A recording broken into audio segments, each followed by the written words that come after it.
quero cumprimentar o senador Paim, não somente pelo pronunciamento, mas pelo trabalho que fez na CPI da Previdência Social, juntamente com o senador Hélio, que disponibilizaram à sociedade brasileira um trabalho da mais extrema responsabilidade, que mostra, como acabou de registrar o senador Paim, que não há déficit na Previdência Social. O que existe em torno da tal reforma previdenciária é uma decisão política desse governo de promover mudanças na legislação brasileira a fim de subtrair os direitos dos trabalhadores.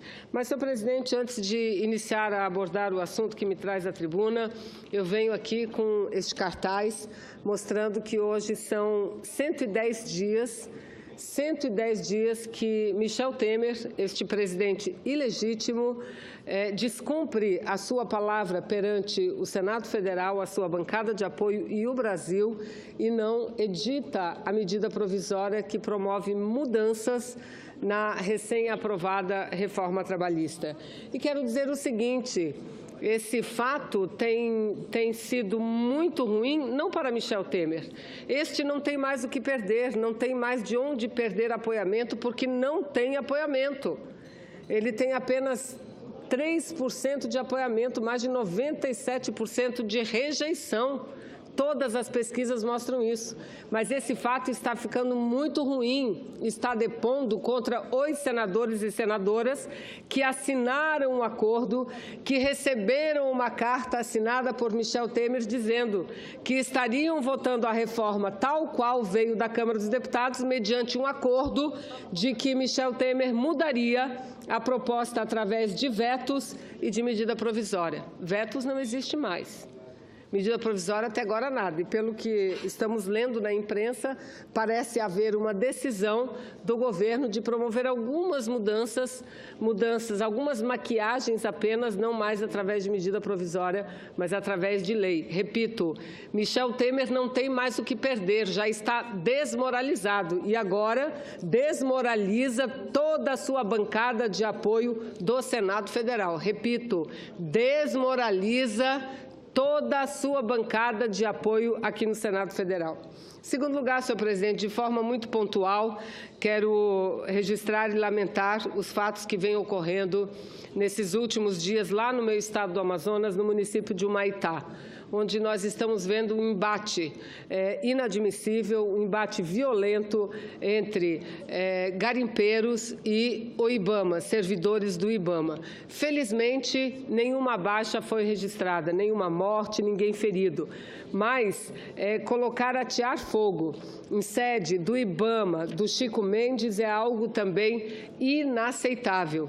E eu quero aqui dizer o seguinte, senhor presidente, que o Estado brasileiro precisa zelar pela vida dos poucos servidores que atuam lá, porque atuam com muita dedicação e com muito esforço em nome do Estado brasileiro, porque o poder público não lhes garante condição nenhuma. E eu vi um dos garimpeiros reclamando que a atitude de queimar a sede do IBAMA era uma represália à atitude do IBAMA que queimou balsas ilegais. Veja, o IBAMA podia não ter queimado balsas ilegais, poderia ter recolhido as balsas e levado até sua sede, mas não o fez por falta de condições.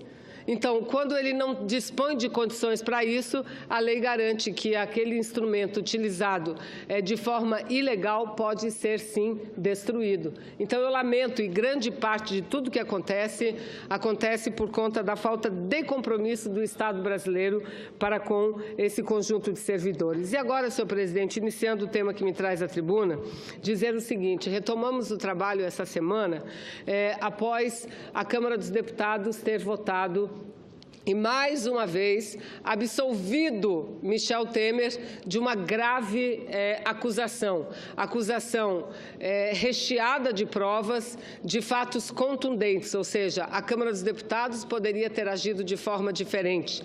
E, se assim tivesse feito, Michel Temer seria afastado do poder para responder a um processo perante o Supremo Tribunal Federal.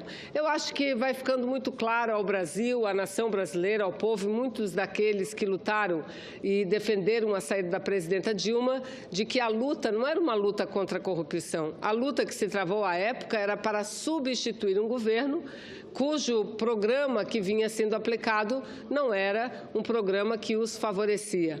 Não nada de combater a corrupção, pelo contrário. Vídeo que acabaram de fazer com Michel Temer e com o próprio senador Aécio Neves, que nem mesmo processo no Conselho de Ética ainda conseguimos aprovar, apesar de tantas provas, malas de dinheiro indo e vindo e tantas gravações, mostrando que, de fato, o caso requer, no mínimo, senhores senadores e senhoras senadoras, no mínimo, uma investigação por parte do Conselho de Ética. Mas, enfim, após o ocorrido, após a Câmara ter livrado Michel Temer de mais um processo, vieram seus assessores, seus ministros, inclusive Eliseu Padilha, que juntamente com Temer foi inocentado, entre aspas, escapou de um processo, pelo menos até o ano de 2019, perante a Justiça brasileira, e comunicou imediatamente que, a partir dali, o governo aceleraria as medidas de corte de despesas e investimentos,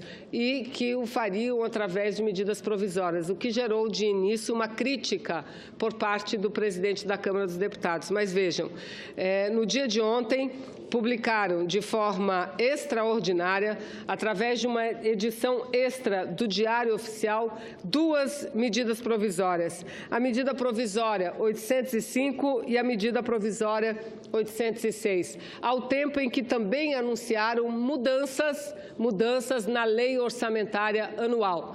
E aí eu começo falando sobre as mudanças na lei orçamentária anual. Eles simplesmente estão diminuindo o valor do salário mínimo do povo brasileiro. Diminuindo. E essa diminuição não é de R$ 4,00, não, senhoras e senhores. A diminuição é de R$ 14,00, porque a LDO do ano passado previa um salário mínimo para 2018 na ordem de R$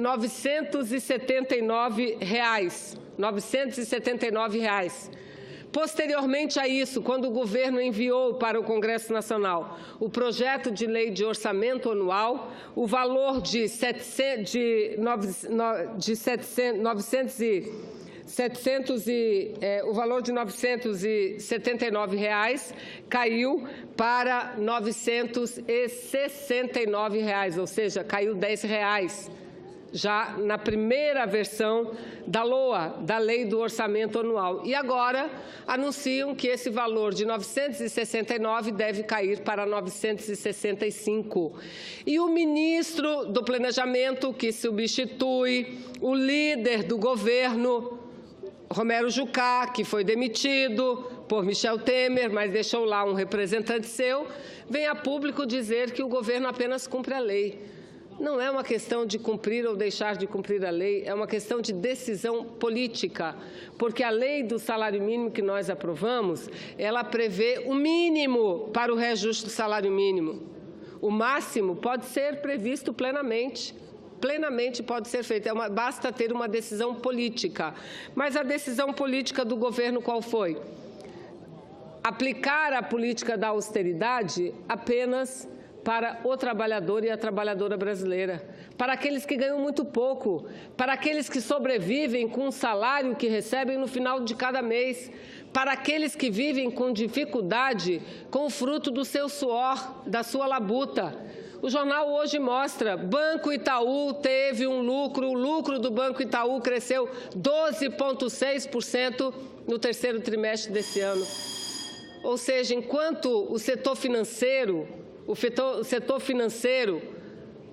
lucra e lucra cada vez mais, eles agem para tirar o mínimo direito que tem o trabalhador e a trabalhadora. Diminuem o salário mínimo. A medida provisória 805 simplesmente suspende o reajuste salarial que este Congresso aprovou em lei. E reajuste salarial de quem, senhores? Não é daqueles marajás que ganham acima do teto e conseguem manter esse benefício através de decisões judiciais, não. São dos servidores da SUFRAMA, da Superintendência da Zona Franca lá do meu estado. São dos docentes, professores de universidades, de escolas técnicas federais, professoras. São policiais civis dos ex-territórios. Pessoas, servidores que estudam a vida inteira para ingressar na carreira jurídica, no grupo de gestão, no Banco Central, no IPEA, no IBGE, a Polícia Federal, a Polícia Rodoviária Federal, os auditores da Receita Federal, do Trabalho, os peritos do INSS, os profissionais da área de saúde, os diplomatas, são esses que estão vendo as suas leis, e para isso ele fez uma medida provisória, ser suspensa e o seu reajuste também. E aí, o que é que acontece? Tivemos a oportunidade de debater com o ministro da Fazenda durante a manhã inteira sobre isso, mostrando enquanto eles promovem essa maldade contra o povo brasileiro, eles ampliam o refis. E enquanto eles comunicam economia por conta de cortes de salários, por conta de corte de salário mínimo, 6 bilhões aqui, senador Paim, 3 bilhões ali. O que é que eles fazem? Está aqui as matérias, Vossa Excelência falou durante o seu pronunciamento. Está aqui o que vem sendo divulgado pela imprensa. Lei do Refis é um brinde à sonegação e um desrespeito à sociedade. O Refis são mais de 6 bilhões que eles estão gastando. Aliás, o ministro Meirelles era contra isso, o senador Paim afirmou aqui da tribuna, era contra, mas teve que engolir a ampliação da benesse dada aos maus pagadores e sonegadores para livrar Michel Temer de um processo e mantê-lo à frente do poder. Isso que está acontecendo, mas vamos lá. O governo abre mão de mais 10 bilhões com o alívio das dívidas dos ruralistas. E não é só isso. O Fundo Rural, que é o pagamento da Previdência, que era de 2%, eles estão propondo baixar para 1,2%, enquanto que para o trabalhador prevêem uma contribuição no projeto enviado de 49 anos para poder ter direito à aposentadoria. E está aqui, o governo deve perder 2 bilhões do Fundo Rural para este ano com essa previsão. E o senador Paim colocou também, estudos apontam a perda de 1 trilhão em 25 anos, com a renúncia fiscal que o governo concede através da medida provisória 795 ao setor de petróleo e gás. E não é para gerar emprego no Brasil, não, é para que promovam importação de maquinário, porque acabaram com a lei de conteúdo nacional. Pois bem, senhores senadores e senhoras senadoras, é esse o governo que nós temos. Mas tudo, por medida provisória ou por projeto de lei, está sendo enviado a essa casa. E agora é a hora do vamos ver. Vamos ver quem está do lado do trabalhador e quem está contra o trabalhador. Economizar dinheiro, vamos economizar, mas com os banqueiros e não com aquele que ganha o salário mínimo, com aquela professora e aquele professor que estão em sala de aula ganhando salários aviltantes. Então passará. Vamos ver a medida provisória 795 com o voto de quem contará. E eu espero, senhor presidente, espero que a população brasileira entenda que só há uma forma de barrarmos essas arbitrariedades, de barrarmos esse ataque contra o Brasil e o direito do trabalhador. É uma grande mobilização, sempre é tempo de mobilização, porque é sempre tempo de defender o Brasil e defender o conjunto dos trabalhadores. Muito obrigada, senhor presidente.